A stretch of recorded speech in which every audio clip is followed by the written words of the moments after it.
Alors maintenant, on va voir comment on peut rendre le laser directionnel, c'est-à-dire que la lumière ne part que dans une direction.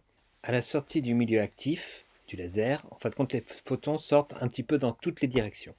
Pour en sélectionner que une seule direction, en fin de compte, ce qu'on va faire, on va poser deux miroirs de part et d'autre du milieu, et les photons qui vont être perpendiculaires en direction de propagation à ces miroirs vont être réfléchis vers le milieu, alors que les autres vont être éjectés du milieu. Une fois qu'il aura traversé le milieu, ce photon, il va revenir à nouveau dans le milieu, donc il va faire finalement des allers-retours dans le milieu, et ainsi on va sélectionner les photons qui ont une direction de propagation qui est perpendiculaire au miroir. Et du coup, maintenant, on va regarder comment on peut amplifier cette lumière, c'est-à-dire comment on peut avoir plus de photons qui ont une direction de propagation qui est perpendiculaire au miroir. Donc du coup, ce qu'on va faire, quand les photons vont revenir dans le milieu, on va faire un pompage du milieu. Du coup, les atomes du milieu vont être à l'état excité. Le photon va passer à côté de ces atomes excités. Il va faire une émission stimulée. Donc on va se retrouver avec deux photons. Ils vont arriver des miroirs. Au niveau des miroirs, ils vont être complètement réfléchis. Et quand ils vont repasser dans le milieu, on va à nouveau exciter le milieu. Et du coup, il va être encore possible d'avoir une émission stimulée. Et donc, à chaque aller-retour des photons, on va augmenter le nombre de photons qui ont une direction de propagation qui est perpendiculaire au miroir. On dit que la lumière a été amplifiée.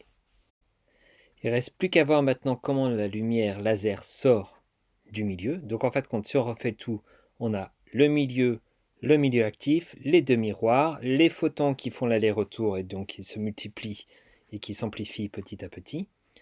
Et du coup, maintenant, comment est-ce que la lumière peut sortir? Pour que la lumière puisse sortir, l'un des miroirs va être semi-réfléchissant, c'est-à-dire qu'il va laisser passer une partie de la lumière.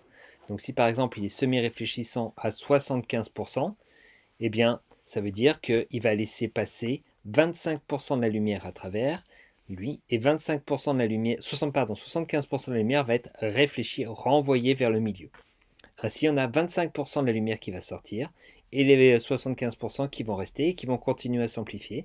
Et donc la partie qui sort, c'est ce qui va créer le faisceau laser.